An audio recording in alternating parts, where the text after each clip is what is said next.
दोस्तों, Margaret Thatcher का एक फेमस कोट है, you and I come by road और rail but economist travel on infrastructure. और आज ये बात पूरी तरीके से सही साबित हो रही है। दोस्तों, किसी भी देश या रीजन का डेवलपमेंट और ग्रोथ डायरेक्टली उसके इंफ्रास्ट्रक्चर पर डिपेंड करता है। जहाँ अच्छे रोड्स हो, अच्छी कनेक्टिविटी हो, मॉडर्न एयरपोर्ट्स हो, मेट्रो कनेक्टिविटी हो, स्कूल्स, हॉस्पिटल, ये सारी वो चीज़ें हैं जो एक रीजन को डेवलप करने के लिए बहुत ज़रूरी रहती हैं। तो आप सोच रहे होंगे मैं ये सब क्यों बताए जा रहा हूँ, तो शायद थंबनेल देख के आपको थोड़ा आइडिया लग गया होगा। आज हम बात करेंगे एक ऐसे रीजन के बारे में जो अपने आप में एक इकोनॉमिक पावर हाउस बनने जा रहा है। हाँ, आपने बिल्कुल सही सुना, एक ऐसा हब जो अपने आसपास के हर रीजन को पीछे छोड़ देगा। ये सब हो रहा है बस एक रीजन की वजह से, वो है नोएडा इंटरनेशनल एयरपोर्ट, या हम जिसको जेवर एयरपोर्ट भी बोलते हैं। और आज हमारा जो प्राइम डिस्कशन का हमारा फैक्टर रहेगा वो रहेगा यमुना एक्सप्रेसवे। क्या डेवलपमेंट जो यमुना एक्सप्रेसवे पे आ रही है, क्या फ्यूचर है उन सारी चीजों का, उन सारी चीजों को हम एक बार डिस्कस करेंगे। और हमारे डिस्कशन का जो प्राइम पार्ट रहेगा वो है सेक्टर 22A, 22D,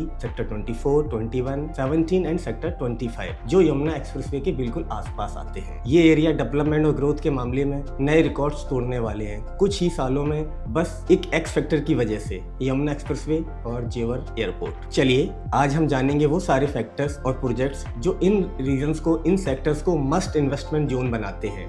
अगर आपने इस अपॉर्चुनिटी को मिस किया तो समझ के चलिए आपने एक जबरदस्त इन्वेस्टमेंट चांस खो दिया। तो अगर आप भी फ्यूचर में बड़ा इन्वेस्टमेंट करने का सोच रहे हैं तो ये वीडियो आपके लिए है। चलिए जानते हैं ऐसे वो कौन से फैक्टर्स हैं, वो ऐसे कौन से रीजंस हैं जो आपको आपकी इन्वेस्टमेंट को अच्छा बनाने में हेल्प करेंगे, आपको चूज करने में हेल्प करेंगे और आपको ये डिसाइड करने में हेल्पफुल रहेंगे कि हमें क्यों यहाँ पे इन्वेस्ट करना चाहिए। तो आइए दोस्तों, एक बार मैं आपको सारे फैक्टर्स के बारे में बताता हूँ जिनकी वजह से यमुना एक्सप्रेसवे मच डिमांडेड होने वाला है। जिसमें कि सबसे प्राइम फैक्टर जो है, जो पहला फैक्टर है, वो है जेवर एयरपोर्ट। जेवर में एशिया का one of the largest airport plan हुआ है, जिसमें ऑलरेडी आपने न्यूज में सुना होगा कि वहाँ पे टेस्ट रन्स होने लगे हैं, हो चुके हैं ऑलरेडी।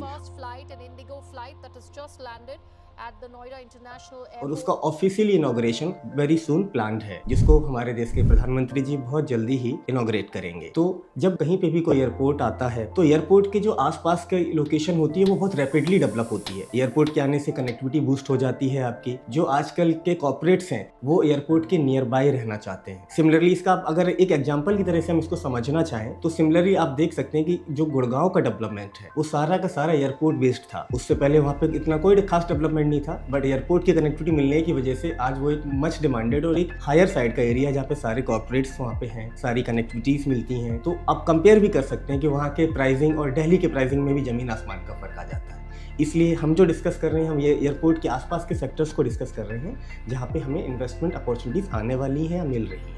दूसरा फैक्टर है दोस्तों फिल्म सिटी, जो हमारे माननीय मुख्यमंत्री योगी आदित्यनाथ जी का सपना है, जो अब पूरा होने जा रहा है। फिल्म सिटी के लिए लैंड अलॉटमेंट और कॉन्ट्रैक्ट्स ऑलरेडी कंप्लीट हो गए हैं, बिडिंग कंप्लीट हो चुकी है। और जो इसका अलॉटमेंट हुआ है वो बॉनी कपूर जी के साथ में आपका भूटानी इंफ्रा के साथ डेवलपमेंट आएगा इसका। इसके फेज 1 के लेआउट्स ऑलरेडी पास हो चुके हैं और वेरी सुन आपको सुनने में मिलेगा कि फिल्म सिटी का अनाउंसमेंट हो गया है, क्या लेआउट्स हैं, क्या इसकी वर्किंग रहेगी।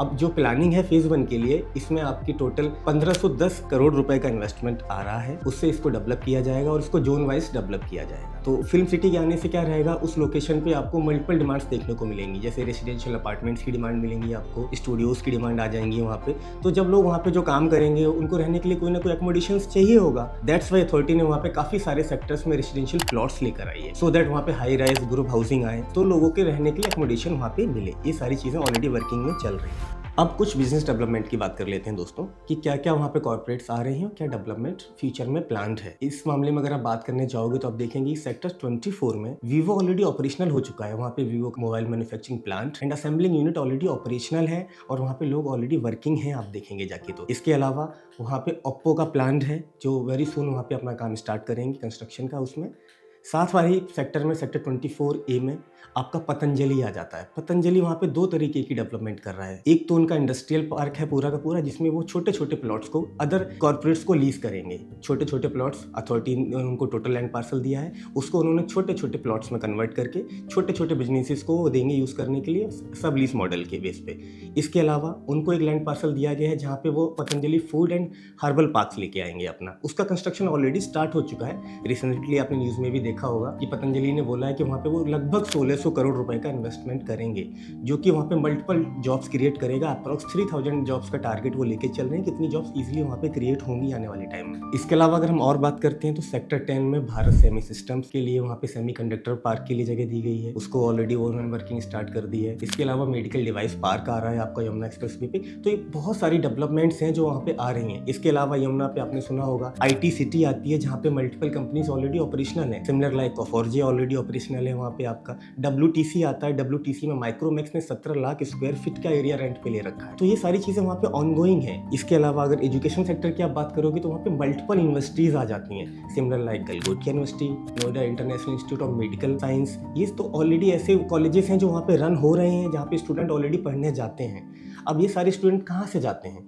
ये नोएडा, ग्रेटर नोएडा से कम्यूट करते हैं वहाँ पे, क्योंकि अभी उस लोकेशन पे इनके रहने के लिए इतना एकोमोडेशंस नहीं है। बट ये सारी डेवलपमेंट आने के बाद क्या रहेगा कि वहाँ पे एकोमोडेशंस आ जाएंगी, रेंटल्स होंगे, प्लस एयरपोर्ट के आने के बाद वहाँ पे और इंडस्ट्री आ जाएगी, क्योंकि ये सारी प्लानिंग काफ़ी लॉन्ग रेंज प्लानिंग की हुई है गवर्नमेंट ने। तो बहुत सारी चीज़ों को वहाँ पे सेक्टर वाइज डिवाइड किया गया है। अगर आप रेसिडेंशियल के मामले में बात करते हैं तो जो ये आपका 22A 22D सेक्टर्स हैं, ये हमारे लास्ट रेसिडेंशियल सेक्टर हैं। इसके बाद आगे आप एयरपोर्ट तक चले जाइए, कोई भी आपको वहाँ पे रेसिडेंशियल सेक्टर नहीं आता है। तो सारे जो प्लॉट्स आ रहे हैं रेसिडेंशियल के, वो आपके इन्हीं में आ रहे हैं। इसके अलावा अभी रिसेंटली आपने एक न्यूज़ और देखी होगी दोस्तों कि अथॉरिटी ने कुछ अपने अथॉरिटी प्लॉट्स लेकर आई थी यमुना एक्सप्रेसवे पर, जो कि जिनका नंबर था 451 प्लॉट्स। बट अगेंस्ट 451 प्लॉट्स के 1,12,000 एप्लीकेशन सबमिट हुए थे। तो इससे आप एक अंदाजा लगा सकते हैं कि उस लोकेशन पे लोगों की इन्वेस्टमेंट की क्या डिमांड है, लोग इतना भारी संख्या में क्यों जाना चाह रहे हैं वहाँ। रीजन इज कि वहाँ पे जो आने वाला टाइम है वो बहुत ब्राइट है, वहाँ पे जो एप्रिशिएशन है बहुत हायर साइड जाने वाला है। अगर आप बात करेंगे अभी वहाँ पे 1.5 से 2 गुनी की चीज़ों का एप्रिशिएशन आ चुका है चीज़ों में। जो प्रोजेक्ट्स वहाँ पे कंप्लीट हो गए हैं, सिमिलर लाइक आपने सुना हो ATS एल्योर, उसका लॉन्च प्राइस देखिए और आज रीसेल वैल्यू देखिए उसकी। एल्योर के अलावा गौर यमुना सिटी में जाके देख सकते हैं, वहाँ पे भी क्या है। आज ऑक्यूपेंसी देखिए, वहाँ पे अच्छी खासी ऑक्यूपेंसी आ गई है। वहाँ पे जो प्लॉट्स उस टाइम पे रीजनेबल रेट पे लॉन्च हुए थे, आज वो 1 लाख में ट्रेड हो रहे हैं वहाँ पे पर स्क्वायर यार्ड। जो वहाँ पे नए प्रोजेक्ट्स आ रहे हैं, सिमिलर अभी एस स्टेट वहाँ पे लॉन्च हुआ सेक्टर 22D में, आप लोगों ने देखा होगा। तो उसमें क्या है, उसमें बेसिकली आप देखेंगे कि जो लॉन्च प्राइस है प्लॉट्स का वो 1,50,000 रुपीज पर स्क्वायर यार्ड का है। प्री लॉन्च में लोगों ने 1,20,000 में उसको परचेज किया है। डिमांड देखिए आप, 8,000 के प्राइस पे वहाँ पे रेसिडेंशियल्स लॉन्च हुए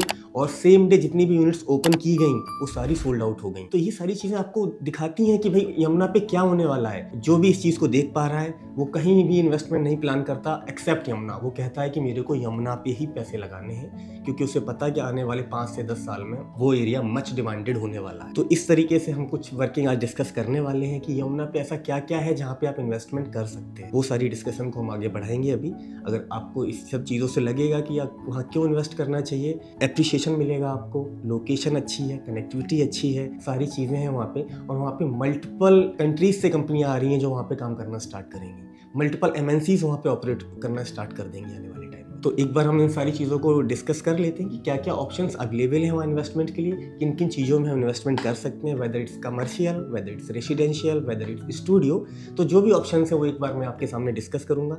अगर आपको चीज़ें लगता है कि मुझे इस चीज़ में जाना चाहिए तो उस चीज़ के लिए हम आगे बढ़ सकते हैं, एक बार उस चीज़ के लिए हम थोड़ा सा इन्वेस्टमेंट अपना प्लान कर सकते हैं। वीडियो आपके इंटरेस्ट का है तो एक बार आप इसको जरूर देखिएगा दोस्तों। तो पहले हम कुछ ऑनगोइंग प्रोजेक्ट्स को डिस्कस करेंगे जो ऑलरेडी लॉन्च हो चुके हैं, जहाँ पे ऑलरेडी लोगों ने इन्वेस्ट किया हुआ है, वो ओपन टू आपका इन्वेस्टमेंट है। ऐसे इन्वेस्टमेंट्स के लिए अगर मैं बात करूं तो सेक्टर 22A में आपका द एल्जियम एक प्रोजेक्ट है जो आश्रय इंफ्रा ग्रुप लेकर आया हुआ है। अराउंड 26 एकड़ का प्रोजेक्ट है, कॉर्नर प्लॉट है, उसमें जा सकते हैं जिसमें ये बड़े साइजेस आते हैं आपके। इसके अलावा अगर हम छोटा इन्वेस्टमेंट प्लान कर रहे हैं तो वहाँ पे एक और प्रोजेक्ट ऑनगोइंग है जो लास्ट ईयर ही लॉन्च हुआ है, जिसको हम कहते हैं IITL nimbus the palm village. इसमें आपके स्टूडियोज आ जाते हैं, इसमें आपके लो राइज अपार्टमेंट आ जाते हैं। तो जो लो राइज लवर्स हैं, जिनको लो राइज पसंद है, जिनको हाइट से थोड़ा सा फोबिया है, हाइट पे नहीं जाना चाहते, तो वो लो राइज इन्वेस्टमेंट को ऑप्ट कर सकते हैं। सिमिलरली वहाँ पे ऑनगोइंग प्रोजेक्ट्स की अगर मैं बात करता हूँ तो इस टेरा जो सेक्टर 22D में आता है, जिसका एक ग्रैंड लॉन्च किया था इसने, और जिसके लॉन्च पे सब जो भी यूनिट्स ओपन की गई थी वो सारा सेम डे सोल्ड आउट हो गई थी। इवन कुछ लोगों को तो वहाँ से फ्लैट्स नहीं मिल पाए थे जिन्होंने EOIs दे रखी थी पहले से, ये डिमांड थी उसमें। तो इस टेरा को भी ऑप्ट किया जा सकता है, जो जो आज की डेट में around 10,000 rupees per square feet पर ट्रेड हो रहा है और साइजेस भी उसमें डिसेंट हैं आपके 1770 स्क्वायर फीट का साइज आ जाता है, 2390 का साइज आ जाता है उसमें और 3200 के अप्रोक्स बड़ा साइज भी आ जाता है। तो इसको भी लिया जा सकता है क्योंकि वहाँ पे जो प्रॉपर्टी का हम एक एक्सपेक्टेशंस लेके चल रहे हैं प्राइसिंग की,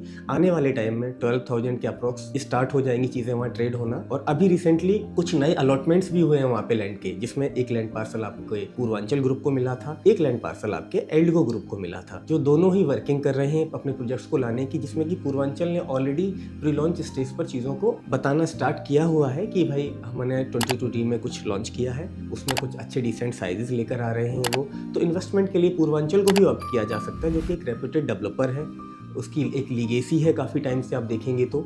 इसके अलावा वेरी सुन वहाँ पे एल्डगो भी ओपन टू इन्वेस्टमेंट होने वाला है, जिसमें भी आप इन्वेस्ट कर सकते हैं। अगर आपको कमर्शियल में इन्वेस्ट करने हैं तो वहाँ पे ऑनगोइंग प्रोजेक्ट्स में एक एस का YXP प्रोजेक्ट है जो सेक्टर 22D में ही आता है, एक जिसमें कि आपके रिटेल स्पेस एंड आपके स्टूडियोस अपार्टमेंट आते हैं। इसको भी चूज किया जा सकता है इन्वेस्टमेंट के लिए। अगर इन सारी चीज़ों की आपको फर्दर डिटेल्स चाहिए तो इसमें हमारी कॉन्टैक्ट इन्फो अवेलेबल रहेगी इन सारी वीडियोज़ में, वहाँ पे एक बार आप कनेक्ट कर सकते हैं हमारे साथ और फर्दर डिस्कशन के लिए हम आगे प्रोसीड कर सकते हैं। दोस्तों, मैं आपसे एक चीज़ और डिस्कस करना चाहूंगा, वो है यमुना एक्सप्रेसवे पर स्टूडियोज की डिमांड। उसका पीछे एक बहुत बड़ा रीजन है कि वहाँ पे स्टूडियोज की डिमांड है। स्टूडियोज फुल्ली फर्निश्ड होते हैं, आपको कुछ नहीं करना होता, आपको उनको लेट आउट करना है तो सिंपली एक उसमें टेनेंट आके रहने लगता है, उसको सिर्फ अपने कपड़े लेके आना होता है, बाकी सारी चीज़ें वहाँ पे वेल फर्निश्ड पहले से होती हैं। तो अभी वहाँ पे रिसेंटली काफ़ी सारे स्टूडियोज लॉन्च हुए और सोल्ड आउट भी हुए। अगर मैं YXP का एग्जांपल लेता हूँ, जो एस का प्रोडक्ट है, सेम डे ही उन्होंने सारे स्टूडियोज को सोल्ड आउट कर दिया था। इसके अलावा वहाँ पे निम्बस के चल रहे हैं स्टूडियोज, जिसमें आपको 525 स्क्वायर फीट का साइज मिल जाता है। एक स्टूडियो के लिए डिसेंट साइज है, आप उसके लिए प्रोसीड कर सकते हैं, आपकी कॉस्टिंग भी कम रहती है उसमें। इससे पहले अगर स्टूडियोज की वर्किंग करोगी तो वहाँ पे गौर अपने 2 प्रोजेक्ट्स लेकर आया था स्टूडियोज के, Gaur aero suites and Gaur runway suites. दोनों ही प्रोडक्ट आज की डेट में फुल्ली सोल्ड आउट है। एरो सूट्स का पोजीशन ऑफर कर दिया है गौर ने एंड रनवे सूट्स का पोजीशन आने वाले कमिंग टाइम में होने वाला है। तो स्टूडियोज के लिए जाना फीजिबल रहेगा। जैसा कि मैंने आपसे डिस्कस किया पूर्वांचल ग्रुप, तो पूर्वांचल ग्रुप भी स्टूडियोज लेकर आ रहा है, तो वहाँ पे भी अगर आप स्टूडियोज में इन्वेस्ट करना चाहते हैं तो वहाँ पे भी कर सकते हैं। स्टूडियोज का इन्वेस्टमेंट साइज जो रहता है वो फीजिबल रहता है, आपकी रीच में रहता है। जब आप बड़ा इन्वेस्टमेंट नहीं कर सकते तो छोटे इन्वेस्टमेंट में हमें प्रोसीड करना चाहिए। प्लस आज हम जिस भी रेट पे एंटर कर रहे हैं वो एक इनिशियल रेट है, लॉन्च होने के बाद चीजें काफी एस्केलेट कर जाती हैं। उस टाइम पे एंटर करने में हो सकता है कि आपकी पॉकेट आपको अलाउ ना करे, बट अभी जो सॉफ्ट लॉन्च रेट होते हैं वो ऑलरेडी कम होते हैं लॉन्च प्राइस से काफी हद तक। तो आप इस स्टेज में एंटर करें, ये इन्वेस्टमेंट का एक सही टाइम होता है। रीजन क्या है? सॉफ्ट लॉन्च में एंटर करने से आपको एक प्रिफर्ड प्राइस मिलता है, प्रिफर्ड यूनिट मिलती है जो लॉन्च पे आपको नहीं मिल पाती। लॉन्च पे क्या रहता है, डेवलपर बोलता है कि दिस इज माय रेट, इस रेट पे आपको लेना है तो ठीक है, नहीं तो हम आगे बेचेंगे, मेरे पास टाइम है। क्योंकि प्रोजेक्ट का रेरा अभी आएगा, उसको बनने में आप लेके चलिए 3 से 4 साल का टाइम लगेगा। तो 4 साल है ना डेवलपर के पास चीजों को सेल करने के लिए। बट जिन्होंने सॉफ्ट लॉन्च में लिया है वो तो ऑलरेडी प्रीमियम कमा के बैठे हैं ना। अगर मैं सपोज दैट एक एग्जांपल लेके चलता हूं आपके सामने एस टेरा का, तो एस टेरा में क्या हुआ, प्री लॉन्च हुआ, pre launch price was 7,995 rupees पर स्क्वायर फीट। उसके बाद उसको लॉन्च किया गया, लॉन्च पे प्राइस क्या हुआ, 9,995 रुपीस पर स्क्वायर फीट। तो मोटा मोटा लोगों ने 2,000 रुपए पर स्क्वायर फीट का एप्रिसिएशन अर्न किया ना टेरा में। आज आप यूनिट लेने जाते हैं टेरा में, आप 10,000 रुपए के रेट पे लेके आते हैं, बट आज से पहले जिन्होंने सॉफ्ट लॉन्च पे ली थी वो चीज, वो उन्होंने 8,000 रुपए के रेट पे ली। तो सॉफ्ट लॉन्च में एंटर करना ऑलवेज आपके लिए फ्रेंडली रहता है, आपके पॉकेट के लिए भी अच्छा रहता है और एक अच्छा इन्वेस्टमेंट साबित होता है आपके लिए, मेरा ये मानना है। इस तरीके से तो आप कोशिश कीजिए, कोई भी सॉफ्ट लॉन्च आता है और आप इन्वेस्टमेंट का प्लान कर रहे हैं कुछ भी, तो आप उसमें अपने इंटरेस्ट को दें, वहाँ पे अपना एक्सप्रेशन दें, एक्सप्रेशन ऑफ इंटरेस्ट सबमिट कराएं। उस स्टेज पे घुसना हमेशा फीजिबल रहता है। उस स्टेज पे आप एक प्रीमियम अर्न कर लेते हैं और आगे जाके एग्जिट ऑप्शन सारे डेवलपर्स आपको दे ही रहे हैं। और जो आपको पेमेंट्स करनी है वो सेम डे नहीं करनी है, वो आपको एक ओवर द पीरियड में करनी है। अराउंड 4 इयर्स में आपको पेमेंट करनी होती है सारी। तो सारा बर्डन आपके ऊपर सेम डे नहीं आता। सपोज आपने एक स्टूडियो परचेज किया, अगर उसकी कॉस्टिंग 70 लाख के आसपास आ रही है तो आपको इनिशियली 10% देके अपनी बुकिंग करवानी है, then you can go for home loan. क्योंकि जो ये स्टूडियोज अभी आ रहे हैं ये सारे रेसिडेंशियल प्लॉट पे आ रहे हैं, तो जहाँ पे इजीली बैंक फंडिंग हो जाती है और सारे बैंक से अप्रूव्ड होते हैं। ये रीजन, आजकल जो भी अथॉरिटी प्लॉट्स ऑक्शन कर रही है वो सारे के सारे फुल्ली पेड अप होते हैं। तो जब प्लॉट फुल्ली पेड अप है तो वहाँ पे कभी आपका रजिस्ट्री एंड लोन का इशू नहीं आता। आपको SBI से लोन लेना है, गो फॉर SBI, आपको HDFC से लोन लेना है, गो फॉर HDFC। HDFC, जैसा भी आपको कन्वीनियंस लगता है आप वैसे जा सकते हैं। तो बस यही सब कुछ कहना चाहूंगा दोस्तों कि जो आने वाले टाइम में जो ग्रोथ आपको यमुना पे मिलेगी, इन्वेस्टमेंट अपॉर्चुनिटीज आपको यमुना पे मिलेंगी, मेरे को नहीं लगता कि वो NCR में आपको कहीं मिलने वाली है। आज की डेट में बहुत हॉट मार्केट है नोएडा की। आप अगर आज प्राइसिंग लेते हैं किसी प्रोडक्ट का और 3 महीने बाद दोबारा से उसकी प्राइसिंग लेते हैं तो आप देखेंगे उसमें काफी गैप आ चुका होता है। और ये flow as it is keep going रहेगा, आगे चलता रहेगा। उसका रीजन सिंपल सा मैंने आपको बताया, जो डेवलपमेंट्स आ रही हैं, एयरपोर्ट्स आने के बाद ये डेवलपमेंट और फ्रिक्वेंटली आगे बढ़ेंगी, चीजों में बहुत रैपिडली ग्रोथ आएगी, मेट्रो कनेक्टिविटी मिलेगी उस सेक्टर को, उस लोकेशन को, और टैक्सी मिलेगी उस सेक्टर को। तो ये सारी जब कनेक्टिविटीज भी आ जाएंगी, क्योंकि हम जो बात कर रहे हैं वो ओवर द पीरियड 5 ईयर्स के आसपास लेके चलिए आप, तो 5 साल में काफी हद तक चीजें वहां बदल जाएंगी, कॉर्पोरेट्स वहां पे आ चुके होंगे, सारी चीजें ऑपरेशनल हो चुकी होंगी। तो आपकी एक इन्वेस्टमेंट जो अभी आप करेंगे उस समय आपकी एक गुड इन्वेस्टमेंट साबित होगी। तो कोशिश कीजिए कि कुछ अगर आप वर्किंग कर सकते हैं, कुछ प्लान बना सकते हैं, भले छोटे लेवल से स्टार्ट कीजिए। मैं नहीं कहता कि मैं बड़े साइज के लिए जाऊं, अगर हमारी पॉकेट अलाउ नहीं करी तो हम स्टूडियोज के लिए जा सकते हैं, छोटी शॉप्स के लिए जा सकते हैं, छोटे साइज के फ्लैट के लिए जा सकते हैं, क्योंकि आजकल प्रोडक्ट में आप देख रहे हो ना, छोटा साइज भी होता है, बड़ा साइज भी है। तो जैसा भी आपको फीजिबल लगता है, आपकी पॉकेट अलाउ करती है, बट सजेशन यही है कि आप इन्वेस्टमेंट करें जो आगे जाके आपके लिए फ्रूटफुल साबित होगी। बाकी अगर किसी भी तरीके से हमारे से आपको कोई कंसल्टेंसी या हेल्प हो सकती है वो डेफिनेटली की जाएगी। आप कनेक्ट कर सकते हैं एनी टाइम। हमारा ऑफिस सेक्टर 132 नोएडा में है। We are from Walmont realty private limited, RERA registered firm है। We also have a RERA number, तो रेरा कंप्लाइंट होकर हम काम करते हैं। जो भी सारी चीज़ें हैं वो ट्रांसपेरेंट रहती हैं हमारे साथ। आप जुड़ सकते हैं हमारे साथ, एक बार इन्वेस्टमेंट करके देख सकते हैं, तो चीज़ें काफ़ी हद तक आपके फेवरेबल में रहती हैं, सारी ट्रांसपेरेंटली रहती हैं। Thanks guys, thanks for watching. देखिए, शेयर कीजिए, अगर आपके आसपास कोई है, आपके कलीग्स है जो भी प्रॉपर्टी में इन्वेस्टमेंट में इंटरेस्ट रखते हैं, उनको आप एक बार शेयर कर सकते हैं इस वीडियो को, हमसे कनेक्ट कर सकते हैं। तब तक के लिए धन्यवाद। मिलते हैं नेक्स्ट वीडियो में नई अपडेट्स के साथ, आपके लिए नई इन्वेस्टमेंट अपॉर्चुनिटीज़ के साथ। कनेक्ट रहिए हमारे साथ, जुड़े रहिए। आप लोगों के बेनिफिट की चीज़ें, वीडियोज़ हमारी साइड से रेगुलर आपके पास आते रहेंगे।